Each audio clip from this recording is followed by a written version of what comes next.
Okay, so welcome tonight. I want to thank you for coming out. Our big stuff that we're going to be talking about is historical processes and development. And what I mean by that is we're going to talk about how you identify things and explain them in the AP World History class. And we're going to take a look at three big ones: causation, comparison, and change in continuity. So you're probably all wondering, who is this guy who is talking to us and what was up with the Hawaiian shirt? So my name is James Zucker. I teach out in California at a Jesuit high school called Loyola High School in Southern California. So West Coast, I'm a big Dodgers fan, so there you go. Having said that, here's my first question for you tonight before we jump into the presentation. And I do like to keep this interactive, so trust me, there's a lot of cool stuff I'm hoping to get to with you guys off of this. But here's my first question, and I'm not trying to make anybody feel embarrassed or bad. Trust me, if anything, this is meant to help you out a little bit. Here's my question for you. How many of you guys, when you took your first AP World History quiz or test, you weren't all that thrilled with the results? It didn't come back quite the way that you were hoping for after all the work that you put in. If that's the case, could you give me a yes that was the case out there? That, you know, when you took that first one, it didn't quite go the way that you were hoping that it was going to go. Yes, I'm starting to see those examples popping up. Anybody else out there? Yeah, I know. So I have a daughter who takes AP World History, and she just had her first quiz the other day, and it didn't go so well. And you can imagine when she came home, there were tears going, and she was not all that happy. And of course, on top of that, too, being that I am her dad and I teach AP World History, there was a little bit of guilt involved there. And she was just like, oh my gosh, I can't believe I did this. You teach AP World History, blah, blah, blah. And I said, okay, kiddo, let's sit down and talk for a minute. And the reason why I'm hoping that a lot of you guys are seeing that people are popping up here saying, yeah, it didn't go quite the way I wanted it to, is that that's really normal. And you should feel okay with that. If you're feeling bad, I don't mean to put that down. That makes perfect sense. But just know that you're not alone in this. It's actually pretty normal for that to happen. And here's the reason why. Most people, I think, who enter into history classes think, hey, we're going to memorize a lot of facts, names, and dates. If you're going to an honors class, it's like we're going to memorize more facts, names, and dates. And if you go into an AP class, it's like, oh my gosh, we're memorizing tons of facts and names and dates, right? But that's not really the way it works. So AP World History is not about memorizing tons of stuff. AP World History, really, when it comes down to it, is about writing arguments, coming up with your own original arguments. And that means you got to do a lot of critical thinking. And that's true, too, with your multiple choice questions. So if you are struggling a little bit, if you're having a hard time with this kind of stuff, you are not alone. This is pretty normal. And what I'm hoping to do for you tonight is kind of switch your focus, get you away from memorization and to think of AP World History is about historical processes, historical developments. If you can shift your mindset on that, trust me, you're going to be able to form a whole new framework. And it's going to help you for how you approach test questions, essay questions. And it's going to make you a lot happier in the class because you're going to be a lot more satisfied with what you're doing in the class. So let's jump in and do that. And I'm going to start off here with you guys. What I want to start off here with is the identification, okay? And here's what I mean by that. So whenever you're facing a first time in which you're attempting to deal with a major question that's coming up, I want you to go through a process. And the first process is to identify things. This is sort of like memorization in a way. So I don't know where you all are at right now in your different classes, but I chose this particular prompt to work with tonight because in our content, for what we know as teachers, all the changes that have come out this year, starting off at the year 1200 and so forth, this is kind of the starting place that most teachers are starting off at. And it has to do with East and Southeast Asia. Okay, so we're going to start off here, and my hope is that you've done some of this in class. And I don't know, some teachers have chosen other places to start off at, and that's fine.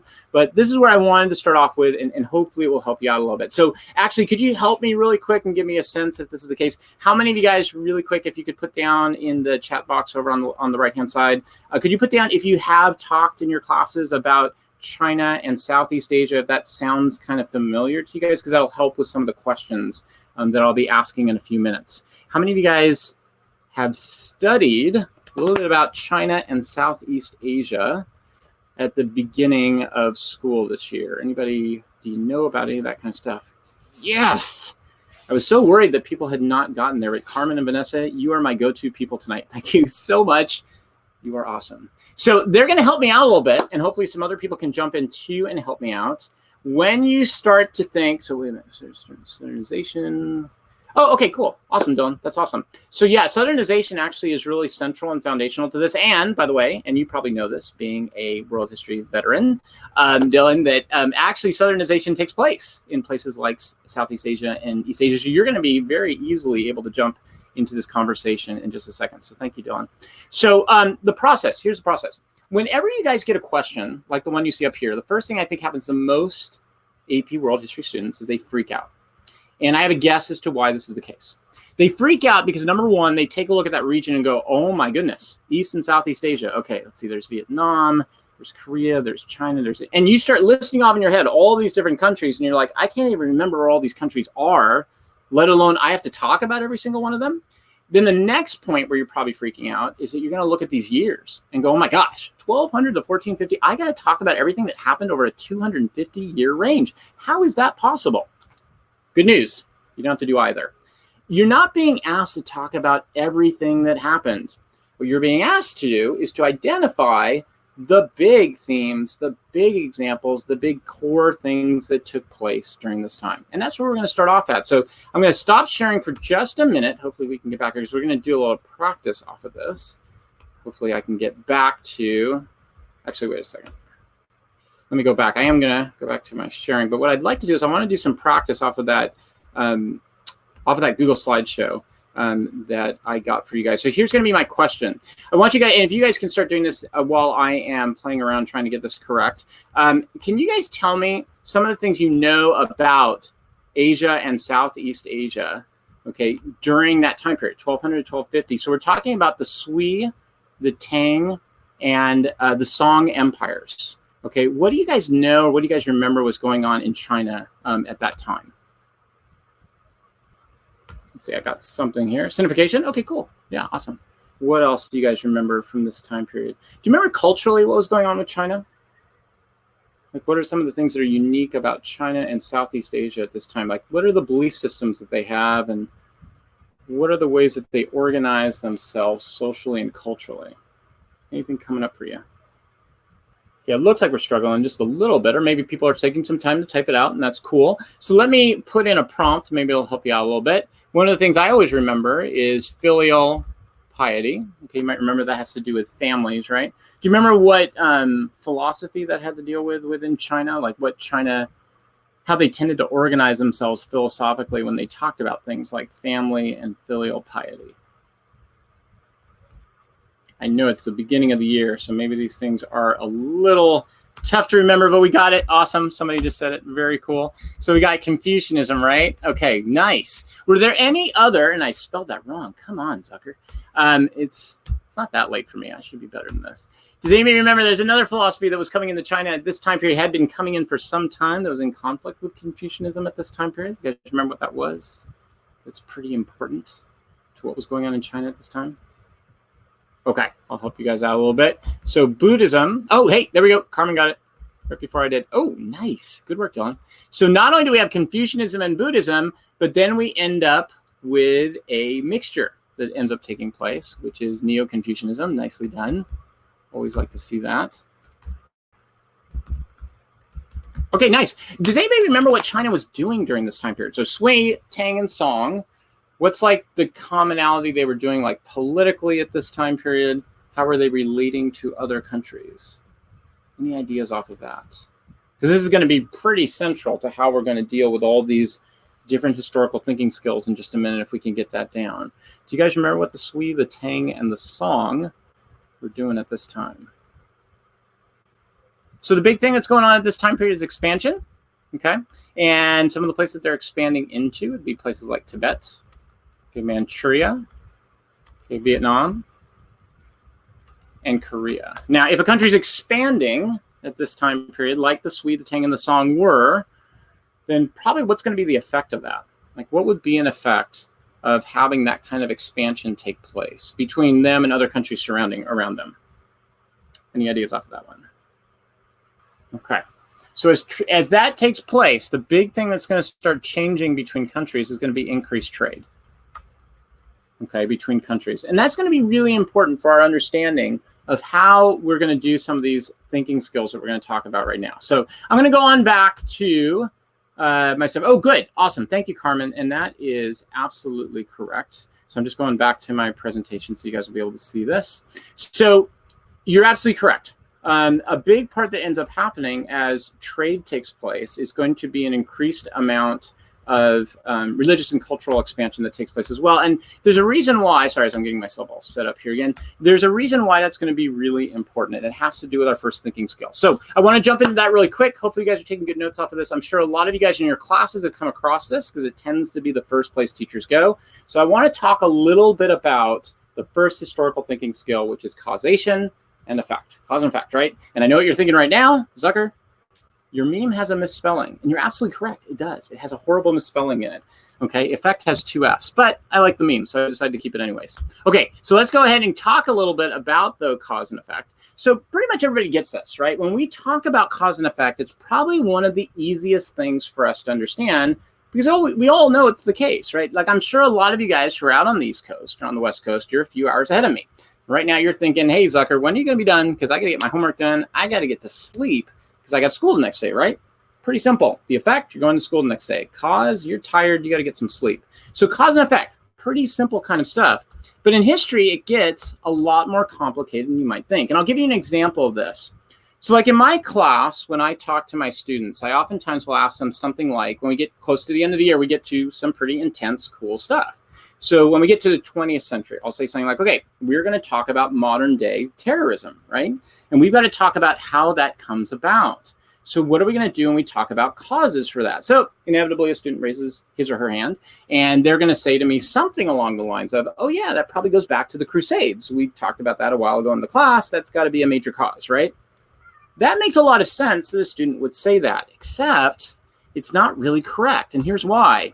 There are 2 types of causes that we can talk about. There's what's called the long-term cause and what we call the proximate cause. So if we put like the Crusades as being the cause for modern day terrorism, we run into a major problem. If modern day terrorism was caused by the Crusades, why did it take 500 to 600 years for that to take place? That's more of like a long-term cause, but you know, right after the Crusades took place, to be quite honest, people who were in the Middle East, whether they were Christian or Islamic, they really didn't feel the need for terrorism. It took them over 600 years to feel a need for something like that to take place. Now, you could say to me, yeah, but that had to happen for us to get to the place we were at today.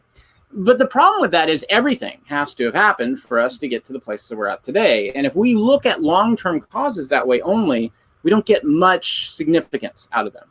We want to try and find what are called proximate causes. So like when I talk about this in my class and we get to the 20th century and talk about modern day terrorism, I usually say, you know, it has something to do with what happened after World War II as people were searching for identities.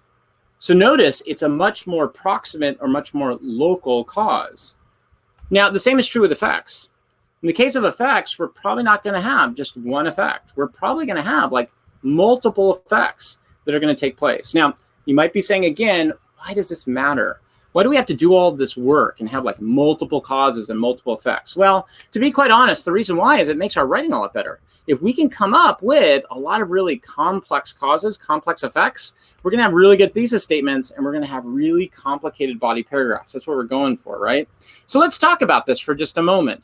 From what you guys know from having studied China and from having studied Southeast Asia in that time period of 1200, so Sui, Tang, and the Song, what do you think are some of the causes that are taking place, some of the proximate causes that are taking place that might change the way people are doing things within China? Can you give me any guesses that you might have? We've gone through them already, some of them in the brainstorming list. Is there anything you can think of right now that would be some of the causes that would have taken place, proximate causes, that would have caused changes to China at this time, or changes to Southeast Asia at this time? I'll give you one hint that I'm actually going to get to a little bit later. Dylan, nicely done. The Mongols were actually a part of the context right before that helped out. So I agree with you on that. I think that's absolutely correct. A lot of times the things we came up with the brainstorming list, they're going to work here as well. So you can kind of refer back to that. But Dylan, I agree with you. The Mongols were really big. The dynasty right around that time period that's going to get formed is the Yuan dynasty, and they come right after the Sui, Tang, and the Song. And so they definitely are having an impact as they're spreading out. So we could definitely use them as one of the causes. That makes sense. Any other causes that you guys can think of that might have caused some change at this time in China? I would suggest thinking back on that issue of trade and seeing if that connects anything for you and gets you to think about anything. While you're thinking about that, I'll try and put a few of them up here on the board to help you out a little bit. So when we think of like causes that are taking place, here's some of the evidence that we could use to talk about those proximate causes. So remember, we're talking about the Sui, the Tang, and the Song dynasties, right? So we want to go back to our brainstorm that we did. What are some of the things that we know about these dynasties, okay, and what they were doing at this time period? Well, some of the big things that they were doing here were expansion, right? We talked about before. They expanded into places like Korea, Japan, Tibet, and Manchuria. So here's another big cause that takes place at this time period. Within the Sui, Tang, and the Song dynasty, they started to produce more things internally. Like they produced things like textiles. So they produced things like rugs and shirts and clothing using silk, okay? And they started to create porcelain for trade. There was another thing they did too. They became more open at this time period, off and on, to Buddhist missionaries coming in and out of the country. Now, one thing I want you to notice, and I hope this comes up for you as you're looking at this, because I know it's beginning of the year, and beginning of the year can be a little bit of a struggle for people because you're just trying to get everything under tow, right? I mean, you just got back to school. You're just trying to figure out like how you're hanging out with friends, how you're going to handle 6 to 7 classes, how you're going to do your extracurriculars. And now you got this AP World guy who's saying you got to remember things like rapid fast. Trust me, by the end of the year, a lot of this stuff will sink in more and more because you're going to be practicing with it. One thing that I hope will help in this practice is this. Notice that the stuff we brainstormed is repeating itself. And you're going to notice that happen a lot tonight in this presentation. There's going to be a lot of repetition. And there's a good sign to that, or at least hopefully that will help out here, is that once you can get down those core facts, those core big things that happen, you're going to notice you can put those into these different historical thinking skills, okay? And you can repeat them over and over again, and it helps you with your practice. So, you know, what are some of the effects then that we see? What are some of the evidence of effects that we see off of this? Well, the first is this. There's a challenge to the Confucian culture. So like when the Buddhists came in to China, that challenged Confucian culture. Buddhists brought in a new type of thing. In fact, Dylan mentioned a little bit earlier about Neo-Confucianism. Neo-Confucianism was sort of the response to the Buddhists who were coming in. The Confucian leader said, you know something, we got an idea. If people do all their family stuff really well, then they can achieve heaven. They can achieve nirvana. And so they mixed Buddhism's beliefs with Chinese beliefs in Confucianism, family with nirvana, okay? So there was this challenge to Confucian culture, but the Confucian culture kind of like mixed them together. Okay, another thing, whenever you have trade, you're going to create new types of classes. So in this particular case, the new type of class that we saw being created in China at the time was a new merchant middle class. As they expanded, as they traded, you had more people moving up into a new type of class who could now do all of this trade. So another big effect, if you have a new merchant middle class, you're going to have an increased amount of Chinese wealth in the country too, right? The more trade you do, especially when it comes to porcelain and when it comes to textiles, the more you're going to build up the amount of wealth that people have as well.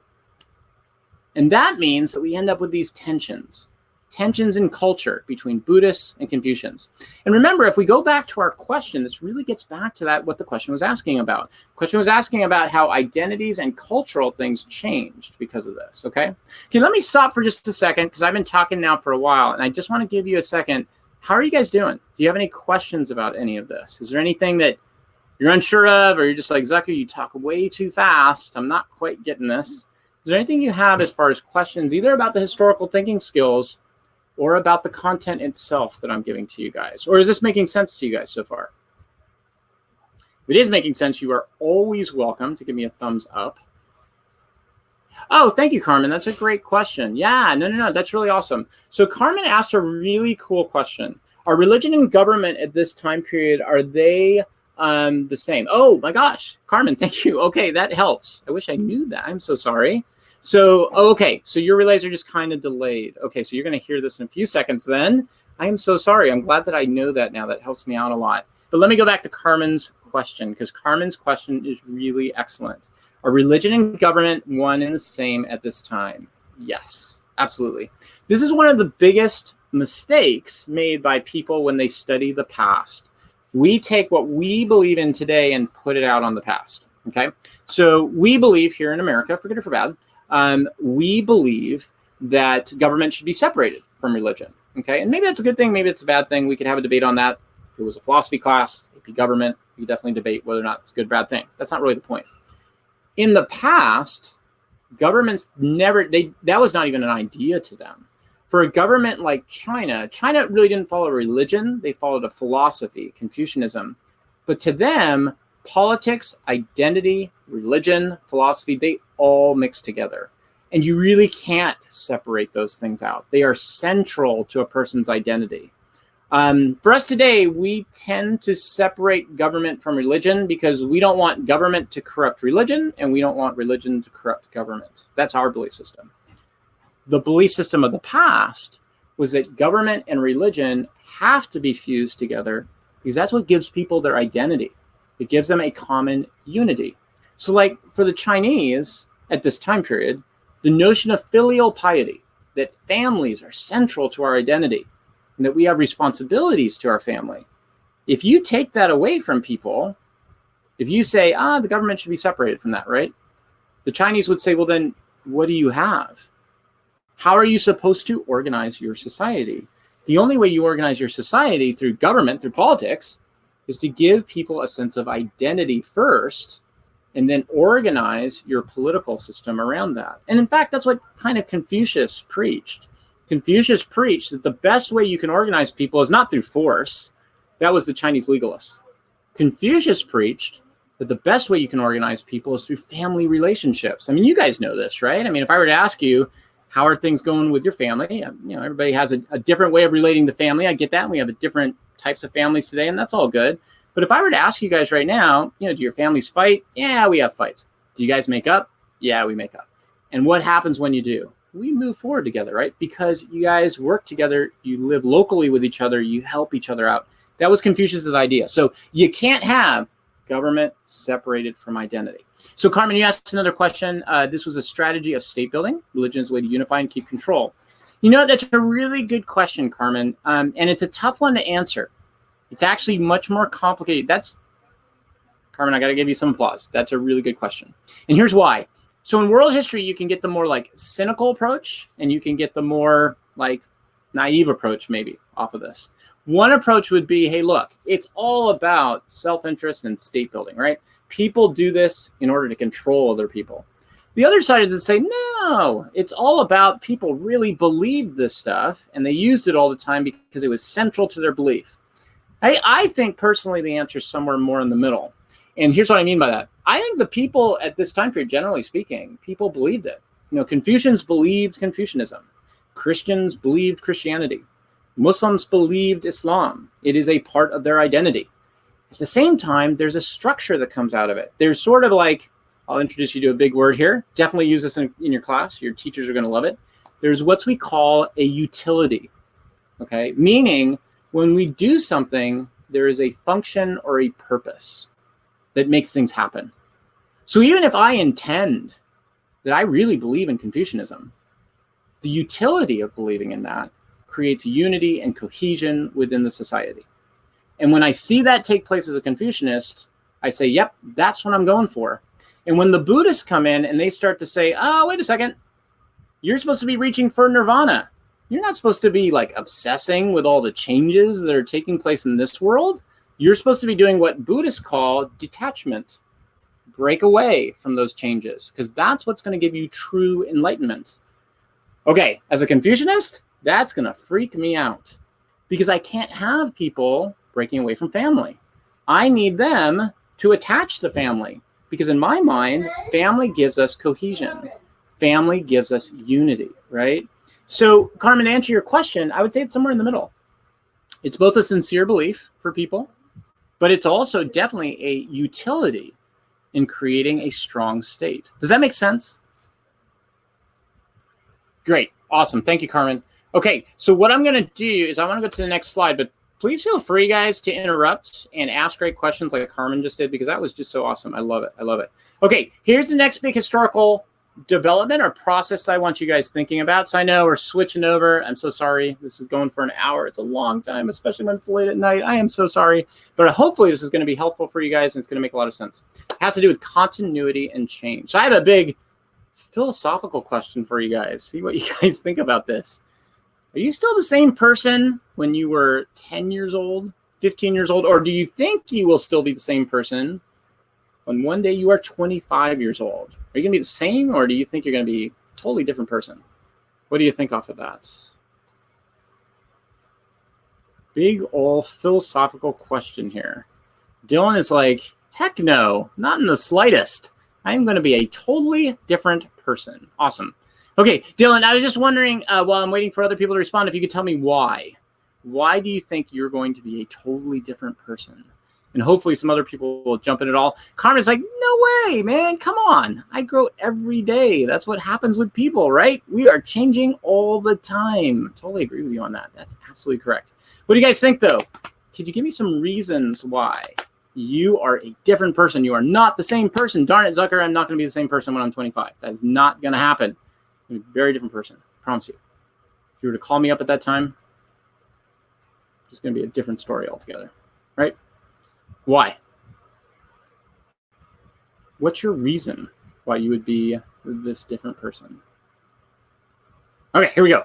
Time 25, I've gone through college, yeah, being a career, new experience, events. Just in high school, absolutely, yeah. I'm way different. Okay. Let's see. I was 10. That's because I've been through. Yeah, absolutely. Okay. Awesome. Thank you. Change is the only. Nice, Carmen. I love. Wow, that's like Greek philosophy there. I love it. So the Greeks were big on that one. There was a Greek philosopher who once said, "You never put your foot in the same river twice, because the water's always flowing." Right? Yeah. Come on, Zucker. It's kind of obvious, right? We are simply not the same. Okay. I'm going to give you an argument to dispute that. I know. I'm sorry. I know you're going to be upset with me. I get it. I'm a debate coach back at my school. So just keep in mind, this is what I do for a living. Okay. Here's what I want to argue. First of all, I want to agree with you guys. Good debate coach, right? I'm going to concede most of your arguments. Number one, you are right. You are changing physically. Number two, you are changing mentally. Number three, you are going through major changes as you go through school. So there you go, Zucker. I'm done. I am not the same person, except, yeah, you are. Wait, what? Okay, here's why. If you guys, and I don't know, in your family, you may be the only kid. You may have brothers and sisters. You may know other people. If you have friends, brothers, sisters, whatever. If I were to ask you guys, since the time you were born, was there like some basic things to your personality that has remained the same? Like overall, since you were a little kid, were you an introvert and you're still kind of introverted? Were you an extrovert and you were kind of still extroverted? In comparison to other people, are you a little bit more compassionate? Are you a little bit more fun-loving? Are you a little bit more, I don't know, outgoing? Are you a little bit more shy? Are you the kind of person who really has always enjoyed a particular thing? Like, for example, maybe you really enjoy going out with your parents, okay, on the weekend and going to a place like church or to the movies or whatever. My guess is you can find something in your personality that really has not changed as much as you might think. It's changed in details, but it's still similar to who you were when you were a kid. So like if you bump into a friend or to a relative, they might say, you know something? You look so different from what I remember when you were 10 years old, but you still got that awesome smile. Or, you're really different from when you were 12 because you've learned a lot, but you've always been a really intelligent person. You've always asked really cool questions. Or, hey, you are not the same person. You are 15, you are going out, you're having fun with friends, the whole thing. But you know something? I always saw that happening because whenever the family came over, you were always the one with the jokes. You were always the one messing around. You were always the one that everybody loved because it was just good family fun. In other words, there's probably something about your personality that has remained the same. That's been continuous. Now, you don't have to agree with that argument. You can tell me, Zucker, sorry, you are just dead wrong. None of that is correct. But the reason why I want to give you that argument, guys, is that you have posited one side of historical development. I posited the other. And we can apply this to societies. Societies both change over time and they remain the same as well. And that's the same is true for individuals as well as over that long time. Okay, so let's see. So Carmen, did Carmen go with my argument or not? She has long-term effect. Carmen, I love this. Nice. There's the magic. Nice. You're absolutely correct. And, Carmen, I want to come back to what you just said in just a few minutes, because when we go to the last historical thinking skill, what you just said is like you're jumping ahead. And that's because you're super smart. Okay. And you're already catching something that I want to make a big deal about when we get to the last historical thinking skill. So thank you so much for making that connection, because the connection you're making is really going to be where I'm going. So I really want to thank you for that. So when we think of continuities and change, when we talk about something like Asia and Southeast Asia, I want to start off with, so are there any continuities that we see like happening over and over again? And yeah, there are. For example, filial piety. It changes over time in its details, but it's always there. And it really distinguishes China. And I know, like in my classes, people always say, there's like, really? Like, I don't believe in family. I got a good family, Zucker. What's up with that? Here's what I mean. In China, filial piety does not mean family, like mom, dad, kids, mom, kids, dad, kids, single parent kids, whatever kind of family you are coming from today. It's all awesome. That's great. That's not what we're talking about with filial piety.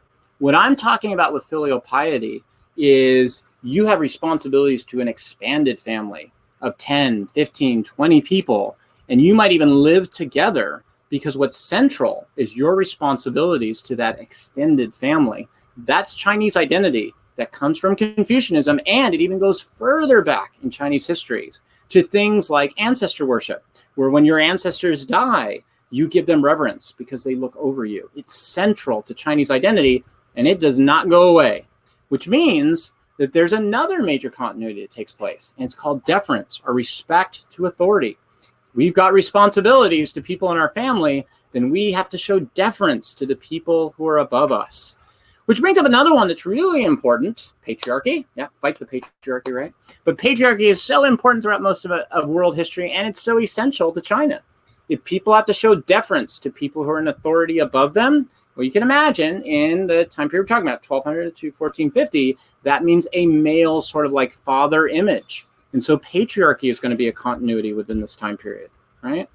And then last up, throughout this entire time period, and by the way, you can use this for almost anything. You're going to find in AP World History, this is a continuity for almost everywhere. And it's the pattern of world history. It's our story. And the story is trade connections with Southeast Asia. One of the biggest ones, I'll just stop, make a little side note here in your classes. Trade is so essential. Don't ever forget that. If you're looking for a quick go-to with continuities, it's almost always trade. And the reason why is that, in the past, we used to always think, trade didn't take place until we got like to our day today. Trade has always taken place. And that trade that's taken place has connected societies. It has made us vibrant. It has made us share culture. It's made us share innovations. The only time societies die is when they cut off trade. So continuities are really big when it comes to these. Oh, let's see. Somebody just posted something. Let me just check here. My class had a joke that we didn't know saying. Yes, I know. That's very true. I grade for AP World History at the end of, now I grade for AP US History, but I used to grade AP World History essays at the national level. And when I did, sorry about that, guys. When I did, totally always got that type of thing. Like, there are these go-tos, right? Patriarchy and trade are always there. Be careful with that one. They are go-tos, but please make sure, guys, you always want to make sure that you explain those and give like good details off of those. Okay. So let me go back here again, and we'll go to changes. Okay. So what kind of changes are we going to see that take place? So here's a change that takes place, Chinese expansion. Okay. Did Chinese really start to expand outwards into places like Tibet, Manchuria, and Vietnam? So the reason why that's so important, it expands trade in a way that hadn't happened before. And that creates that new merchant class. Now, here's the big detail that changes. The big detail that changes is this expansion of a new merchant class. And that's so important. I can't stress that enough for this time period. Why does it matter? Remember when I talked about how Confucianism was really big on the family? What do you do when you have a merchant class? And, if you think about it, what are merchants most interested in? Well, they're interested in making profit. I mean, that's why you're a merchant, right? Well, if a merchant's really interested in making profit, they're probably not going to have as much interest in family or as much interest in deference to authority. How are you going to deal with that one? Here we go. Why don't we blend together some ideas? If you're a good family person, you go to heaven. You go to nirvana, Neo-Confucianism. So now Confucianists are going to mix together Confucianism and Buddhism, and they solve two problems at the same time. They solve the problem of the Buddhists, the Buddhist whole notion of detachment, we can use that. And Carmen, this goes back to your question. It's a utility. Buddhism becomes something that helps us. It gives us a rule to live by. Now we can teach to people, hey, saying you go to heaven if you act correctly. That allows us then to recreate family in a stable way. And it solves the second problem. We can have that merchant class that brings us wealth without worrying about them destroying our culture.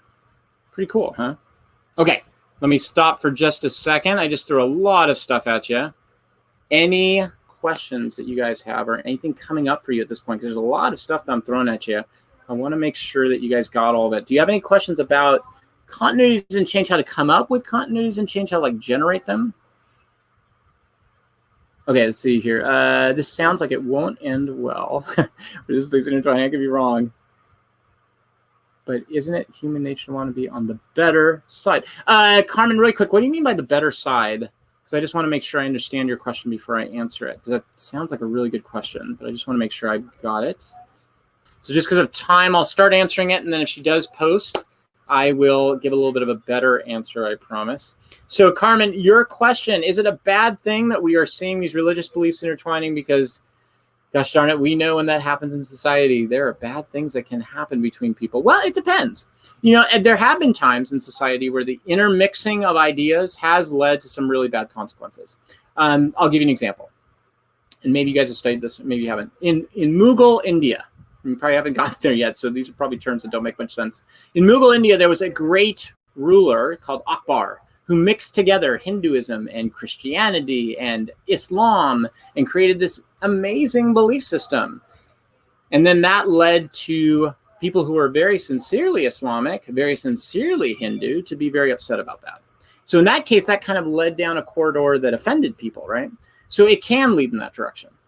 The other way it can lead, though, oftentimes, by mixing the ideas and beliefs, is it can just cause an evolution of the belief to another level. In this case, Confucianists get to retain their filial identity. Buddhists get to retain their belief in nirvana.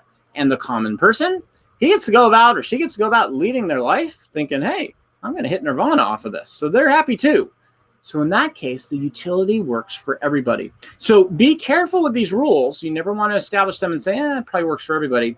Might not do that. Okay, so we're running out of time, so I want to go to the very last one. Always like to finish off with a Dwight meme. Okay, The Office is always good, and so we're going to go to comparison here. Now, when I say comparison, I think it's really important to point out that in AP World History, comparison never means just similarity. Whenever you see the term comparison, I always want you thinking of comparisons and contrasts. And you need to do both of those. It is really important that you do. Okay. So when we think of comparisons and contrasts, what I want you thinking about the following things. What are the big, core similar principles, events, and issues? And then once you've got that down, what are some of the minor differences that you might be able to talk about? Okay. And when you do that, remember, you're looking for those big examples. What are the big core similarities? What are those differences that we could talk about? Now, Carmen, this gets back to a statement you made that I thought was awesome. A few minutes ago, you jumped ahead because you were smart, and you said, hey, hold on a second, sucker. Your whole changing continuity thing, this sounds a whole lot like cause and effect, right? You're right. And this is where I wanted to go to here with comparison really quick. So I have a friend whose name is James, and he told me something once. He's a teacher too, by the way. He teaches AP US History and AP World History. Brilliant guy. And he said to me at one point, he said, all of history is comparison. I was like, whatever, James. I'm looking in the mirror, right? James is talking to James. I'm like, no way. You cannot tell me it's that simple. Except he's right. How is he right? Think about it for a minute. Cause and effect, right? What are you doing with cause and effect? Well, you're comparing or contrasting what came before and what comes after. Okay, changing continuity. Think about what a continuity is. It's basically a bunch of similarities that have always happened. What is a change? It's basically differences that have happened over time, right? And now we're at comparison and contrast. So in the end, it's all the same. It's basically all the same. Now, I know you're wondering, okay, Zucker, thank you so much. That's awesome. What good does that do for me inside of the class? The reason why it does well for you is because all of the information that we have gone over tonight is applicable over every single skill. And you can use it in almost the exact same way over every single skill. There are just minor differences. Cause and effect, proximate cause, multiple effects, right? Change in continuity, what's remained the same, what's changed. Okay, comparison and contrast. What are our big similarities? What are our minor differences? That's all you're doing. Everything else, just the same stuff. It's not all that big of a difference. So let's take a look at this really quick. So if we were to do like a comparison of China and Japan from 1200 to 1450, what would we come up with? Good old Venn diagram here. Here's my comparison. Filial relationships, deference to authority, Buddhism and Confucianism. Wait a second, Zucker, hold on. You are repeating yourself. You said that like for the last like 6 slides, dude. You're right. Absolutely correct. And that's my point. Notice that we have these core examples and we can just, it's not that we're being repetitive, it's that they're core to that area. Okay. So we got, yes. So they're core to that area, right? And we can keep using these and developing our thinking skills. Now, there are differences between these societies. China at this time period was expanding. China had major trade routes in this area. China had what are called tributary relationships. They conquered people and then demanded that they pay a tax to them. Okay, so they would go in and let's say conquer Korea, demand a tax from them to show that they were in charge. Conquer Vietnam, demand a tax to show that they were in charge, right? Okay. In Japan, it's different. Japan, throughout its history, has tended to be, up until about 1800s, they tended to be what are called decentralized. They were broken apart. Okay. Unlike China. Japan tended to be isolated as an island. They tried to remain on their own, unlike China, who tended to go out and expand to different places. Japan, unlike China, had a different type of religion called Shintoism, which was a religion that was more naturalistic, okay, and tended to believe more in animal spirits and nature and so forth. And over time, they blended some of the Buddhist and Confucianist ideas. Okay, sorry about that. Just messed up on that. So there we go. We got our comparisons and we've got our differences. Now, on this one, we added a few because we were talking about Japan. But hopefully what you guys can see here is that most of the stuff we've been talking about all night comes up again and again and again. We just added a few more concepts about Japan because we brought in a new civilization. In the end, what we've got here, guys, is this. And I hope that this is helpful to you in these last 5 minutes. I'd like to give you guys a chance. I'm going to show myself here. Hopefully you can see myself. I'm going to give you guys a chance to see, because I've talked about a lot of stuff between the historical thinking skills and all of this evidence from that time period. And I realize that this is about Asia and Southeast Asia and East Asia and so forth. You have a lot of other things you're going to be talking about, Islam, and you're going to be talking about Europe, and you're going to be talking about Africa and Mesoamerica. There's a lot of stuff. But what I want you to do when you're talking about each one of those is come up with those big core examples, those big core principles, and then apply them into these historical thinking skills. Okay? Is there anything, before we go, and I know you guys got to get to sleep, is there anything you would have wanted to hear more about for the future? Because it helps us over at Fiveable figure out something that might help you for the future within your classes. Is there anything that I missed or anything you kind of felt like, wish you would have slowed down a little bit on that one? Oh, thank you so much, Dylan. I really appreciate that. It's very kind of you. Hopefully you enjoyed your AP World History class when you had a chance. It's a great class. It's awesome to be in there. Okay, guys, it looks like you are all done, and my guess is you are exhausted. So I do not want to keep you because I know you got to take off. So if you do have a question, I'm still here for 2 more minutes, but if you want to take off, please feel free to take off and go get some sleep. Get ready, because you're going to be going to school in probably about 8 hours. So go ahead, get going. That'd be awesome. Will there be more historical context in the lives? Yes, absolutely. We have had in the past, there have been contextualization videos, and I know we want to do more of those in the future. Contextualization, I know, is a very important skill, and it's a very tough skill for students. I always thought as a teacher that would be like the easy one for students, but when I teach it, my students really struggle with it. And so I'm going to be suggesting they go to Fiveable to get some reinforcement on contextualization. That's a really tough one. Really quick, Carmen, to help you out on that one. I mean, I would suggest you watch the videos that we produce off of that, but I would suggest just a few things to help you out. One, make sure it's in your introductory part of your essay, unless your teacher wants it in a different place, and always ask your teacher to find out. Introduction is where you want it. Come up with 3 specific items, okay? Those specific items need to come right before the time period in the prompt, and have it frame where your prompt is going, and make sure it connects to your thesis. That's really important. That's where students lose their points on their essays, is that they come up with these issues, but they're not relevant to their thesis. It's got to connect into the thesis and provide that reasoning. If it does that, you're all good. But I would suggest come to Fiveable and learn more about it, because what I just gave is like, that's like too short. You gotta get more explanation from an expert on that one. They're experts here, so you guys are all good. So I'm gonna take off. Thank you guys. Thank you for coming out, and thank you for being a part of this tonight. And anybody who's watching this on a recording, I hope it helps you out. Good luck. I know you're gonna have a great year in AP World History. Talk to you later.